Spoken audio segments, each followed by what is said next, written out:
Hey everyone, Jordan here. Today we're back with another preview. This is going to be, I think, the last one for a little while now, maybe until we get onto some Team Blue stuff. But this is the MSI MAG X870 Tomahawk, a very popular motherboard series. I know a few friends that use this as a test bench. It's a really reliable and more affordable board as well, so I'm looking forward to this one. Seems it's got some nice upgrades as well from the previous gen. So let's just crack into it. Warning! Let's have a look what we've got inside the box first before we look at the motherboard. I'm going to guess we've got our antennas in this bit, and we do indeed. Just a single one, and that is magnetic as well, so good to see. So then below we have got a few bits and bobs. There's a little adapter here, looks to be like a little key. Not sure what that's for, we'll look at that later, we'll keep that out. We have got a USB stick for the drivers, nice little thing they're doing now. Obviously this is something you can keep updated as well, just download the latest ones off the website. No CDs, which is good to see. Great job MSI there. Quick installation guides, we've got another little standoff for an M.2. There's also another one that's just come out there.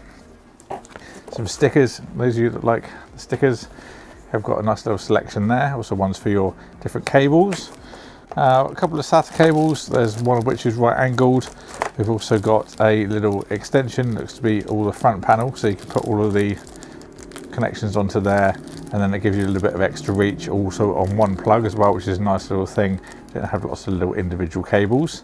And then we have this little breakout cable, which is going to allow you to put one connector on the board, and then this will give you a few different connections. So we've got a 5-volt addressable, there's a 4-pin PWM, then what looks like a front panel header, but you've only got the top 4 pins, so that would be the power LED and also the power switch. Maybe a case of that just gives you the basic stuff for connecting your front panel to it, and a little bit of a change from using the front panel on the bottom of the board.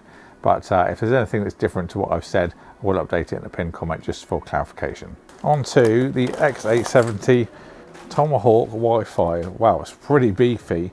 They have been always a good price to performance board, the Tomahawk series. This one is certainly a little bit of a change from the previous generation. I looked at the B650 Tomahawk. I didn't look at the X670, but I know for sure that we didn't have all of the slightly yellow greeny writing all over it. So this will be a Marmite thing, I think. Either you're going to love it or you're going to hate it. But it's certainly a different look from the previous generation. I'll put this to the side and I'll bring up the previous generation so you can see a little bit of a comparison to how the previous one looks to now this one with the coloured font on there, but certainly different to the previous ones. Let's have a look at this little beefy VRM we've got going on. This has a 14 DPRS, which is duet rail power system, also 80 amp smart power stages, also an 8-layer PCB, which is server grade.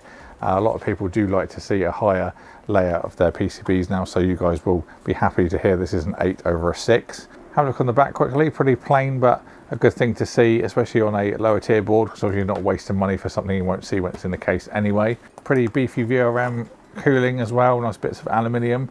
And let's take a little run around. So on the top left, 2 8-pin EPS connectors, not shielded, but they are solid pins. On the top right, we've got some 4-pin connectors, there's 3 there. We've got CPU fan 1, pump system 1, and then system fan. And then on the right angle, we've also got another 2, so that's system fan 2 and system fan 3.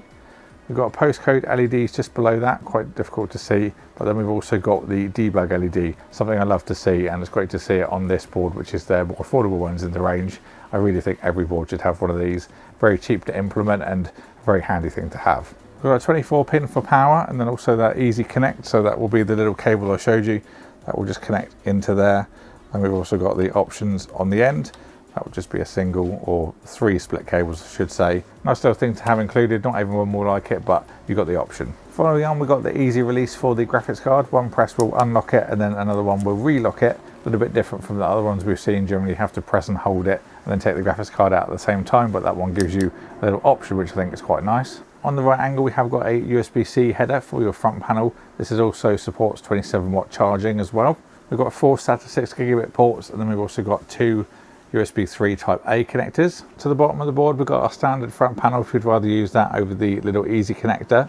We've then got 2 addressable 5-volt 3-pin RGB connectors, another 2 system fans, 2 USB 2 headers, so great for anything that uses RGB hubs or fan controllers and things like that. We've then got an 8-pin PCIe connector. At the time of filming, there's no information about what this actually does, but my guess is going to be extra power for the PCIe lanes if you want to really push a card. Some motherboards do enable higher wattage for the USB-C connections, but from what I can tell, this one's for PCIe. We've then got another 4-pin header, so that brings us to a total of 8 4-pin headers on this board. We then have our third 5-volt addressable connector, again 3-pin, and also looks to be a standard 12-volt to the left of that as well. And then we have our front panel audio on the left-hand side. Not been able to find any information about what codec this is using, but again, I will add a pin comment with all the info as soon as I can find out. So back up to the socket. So of course, support for the AMD 7000, 8000 and 9000 series processors. On the right of that, we have got our DIMM slots, so supporting DDR5 memory. And again, at the time of filming, no information about the capacity, but I'm going to guess about 192 gigabytes is the standard we're seeing for these boards, and around 8200 megahertz. Might vary depending on the CPU you're going to use, but again, I'll update that pin comment when I've got more info.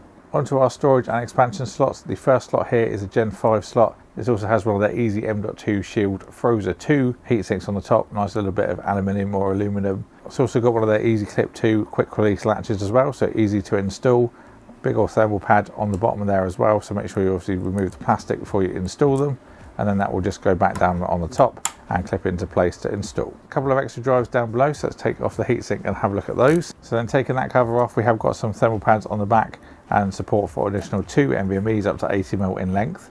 And then we have another quick release one at the bottom, and then again space for another 80mm drive. This will support 2 Gen 5 and 2 Gen 4 drives. Then for our expansion cards, we can do a graphics card at the top slot, Gen 5 as you'd expect, and also an armoured slot. Don't forget the little quick release latch on there as well.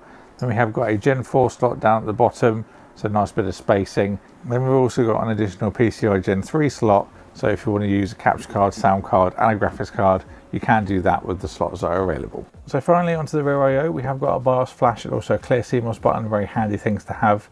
There's an HDMI out, so maybe using 8000 series processor, you can connect your graphics into there. We've got loads of USB ports on this board. The red ones are 10 gigabits per second, there's 2 of those. We've then got the blue ones are 5 gigabits per second, there's 3 of those. We've then got full USB 2. We've also got the 40 gigabit per second Type-C ports, the USB 4. They also have DisplayPort support. We've then got 5 gig LAN. Nice to have a little bit of an improvement over the previous 2.5. We then have the easy connectors for the Wi-Fi antenna. They just push in like so, very easy to connect, and of course will be Wi-Fi 7. We've also got Bluetooth 5.4 on this board as well. Then finally we have got a line out, microphone in and an SP diff. So that was a look at the MSI MAG X870 Tomahawk Wi-Fi. Let me know what you think about it down in the comments box below. I will update the pricing and availability when it does go on sale, and also the pin comment to just clarify the features that it does offer. There's a lot of information I just haven't got at the time of filming, unfortunately, so there's no website or web page for these boards, so I can't get any more details than what's on the box. So a little bit of a guesstimation for now, but it certainly is feature packed and it does offer more than we've seen from some other boards that we've looked at as well. So I think bang for buck, this is certainly one to be looking at, and one that I think is going to sell in the dozens. So any other things you want to know, of course leave a comment down below and I'll get back to you. Let me know what you think about it. Thank you all for watching. Don't forget to get subscribed and ding the bell so you don't miss any builds and stuff that we do with this. There's going to be loads of content coming up, and of course we'll have, I expect, a Team Blue launch very soon as well, so we'll be doing content on that. So yes, lots to go on. I think we'll be doing some comparisons as well. So thank you all for watching. I hope you enjoyed the video. Thank you to MSI for sending this out for me to look at, and I'll see you all in the next one.